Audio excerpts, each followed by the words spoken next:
G'day everyone, I'm Mark Sparble, Education Leader for over 30 years and teacher, and I'm lucky enough these days to work with Microsoft with a strong focus around where best practice meets next practice, especially around social and emotional learning. That's that process through which we develop social and emotional skills.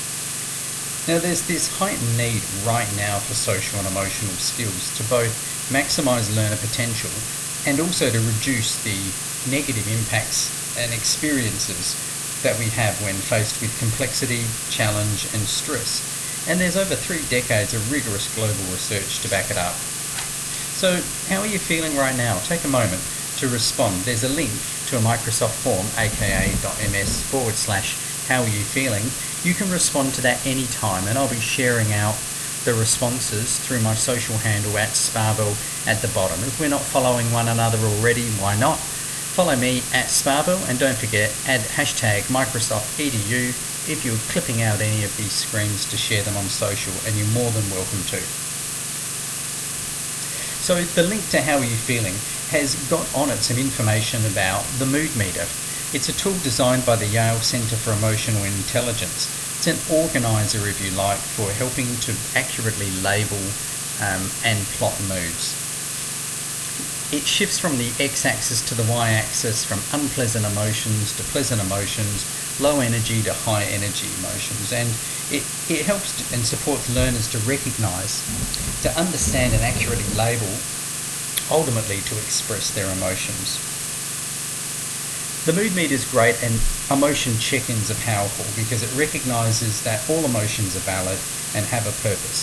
As Mark Brackett from the Yale Center for Emotional Intelligence says, you have to name it in order to be able to tame it.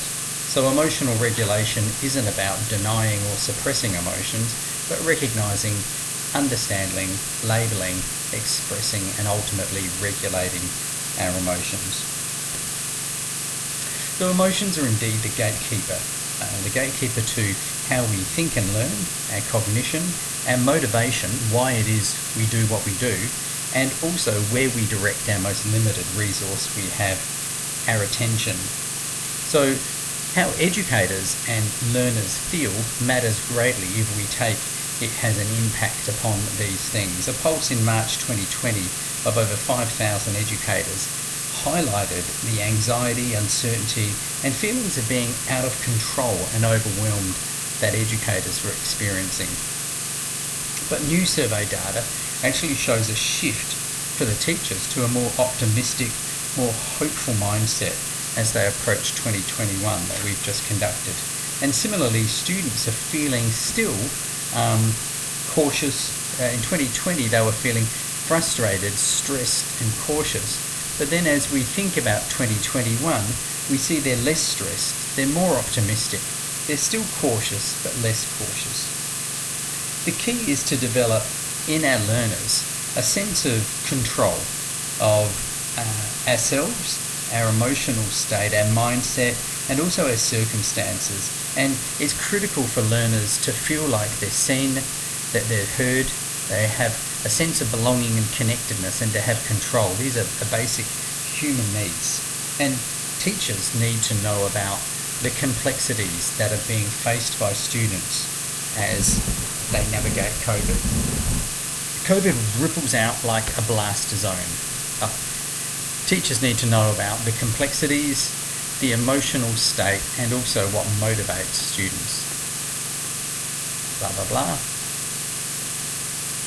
The people with strong social and emotional skills are better able to cope with everyday challenges, and they have benefits academically, professionally, and socially that reach across a lifetime. They help us to navigate our social and our emotional world and influence how we build and sustain relationships, how we make decisions, and provide us with tools and insights that help us manage ourselves and critically help us to navigate others in social circumstances. So how do we learn social and emotional skills, and what's the role technology can play in this? We know that social and emotional skills learnt through receiving feedback and providing feedback. We need opportunities to experience and explore them, to rehearse them, to simulate them. We need to develop an emotional vocabulary, so develop a literacy around it. We need to be invited. The emotions need to be invited into learning situations, and they need to be modelled by teachers and by leaders. These are some of the ways we learn social and emotional skills. So let's have a look at some examples of social and emotional learning that everybody can use using free tools from Microsoft. The first one is to recognise and reward pro-social behaviour, so those positive those behaviours we want to get more of the good stuff with. And you can do this within OneNote and within Whiteboard. Students thrive on feedback and want more, especially in relation to social and emotional skills. This digital sticker collection, you can see some examples here, and the full set here, is based on the Big 5 character traits, which is a globally recognised framework which identifies key social and emotional skills. So beyond providing a digital sticker with good or nice work, or for trying, or a sloth emoji, educators and students can use these digital stickers to recognise and reward specific social and emotional skills, to say, hey, well done, Mark, you've been really thoughtful today, or well done, Danielle, you've really demonstrated that you're self-motivated, or congratulations, Elad, you've shown self-management throughout this project. Or you could use these cards to help build vocabulary understanding. Students could print them off and give them to other students, use them digitally in a whole range of ways. Being able to work in group settings is a really important life skill. So enjoy epic group work with Minecraft Education Edition. It's through gameplay that students learn to negotiate with others, to co-play, to develop leadership skills and figure out their own strengths so that they can best contribute. Mindful Night is a medieval world created for Minecraft Education Edition, which takes students through a journey, through a quest, and introduces them to key mindful activities. So guided breathing, journaling and reflection, mindful observation.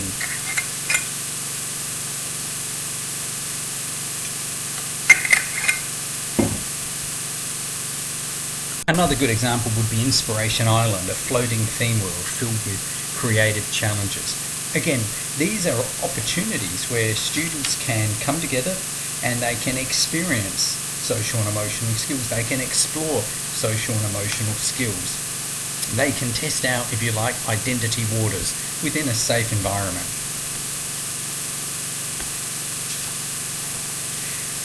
Check in with Reflect.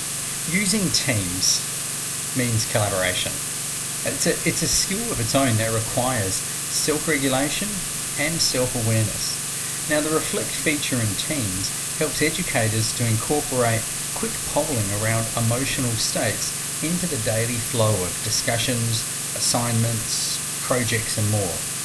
So it's a extension which teachers can set to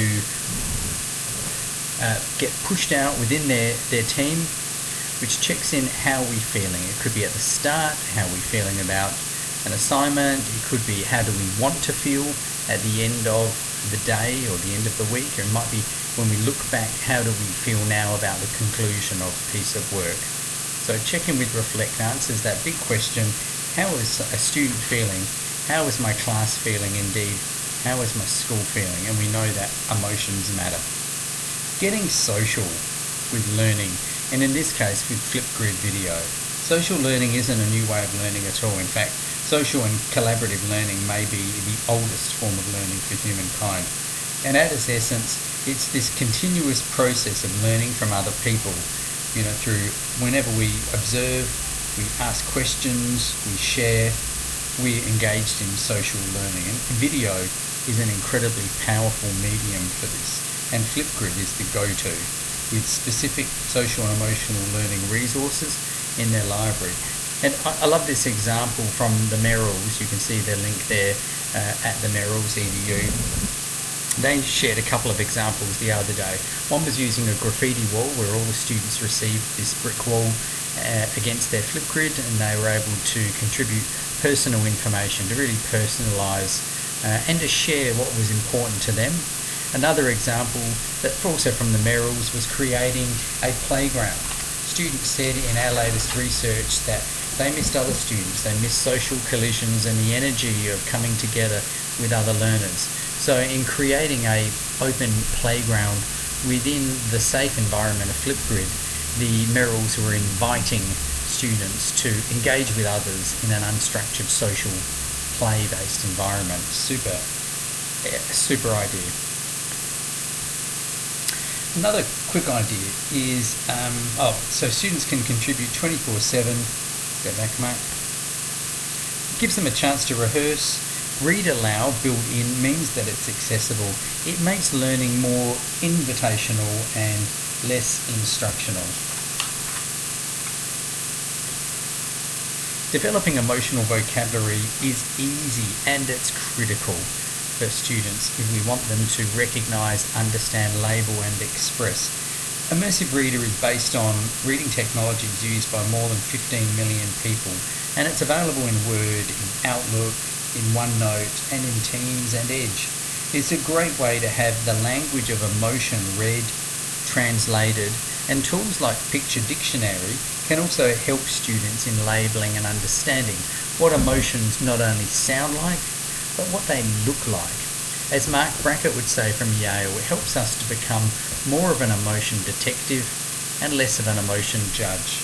Another simple idea is to add emoji keyboard into Word and use these emojis in class-based activities to either give, receive feedback or to swap out emojis for words. You can see over to the right, you could be challenged to find the emoji that connected with afraid or that connected with agitation. And it's not about everybody agreeing, but again, it's about inviting conversation around emotion into the classroom. So the role of the teacher and the leader is critical. And we know from our research the significance to the student is amplified right now. So we provide a range of ways that teachers and leaders can access free training, access research from both Microsoft and our incredible partners. And here's some of them for you to follow up with. There's a community in Facebook available to everybody. There's 10,000 educators just focused around social and emotional learning. It's down here. Cell Top 10. We've got courses from we.org. We've got courses specifically around Microsoft tools. There's an example of a check-in that you can take and use. Our series with Goldie Hawn's Mind Up Foundation is available, courses from Headspace, and of course our own resource page is all available for you. Plus, our website on social and emotional learning is constantly being updated with great ideas from classroom teachers that can be used.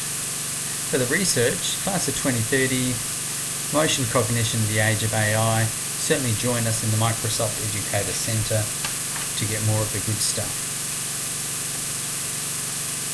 So the greatest potential technology has is to humanise learning, not just to digitise the content. So I hope you've enjoyed some of the ideas shared here today. I'm Mark Sparvel from Microsoft. It's been great to have your company.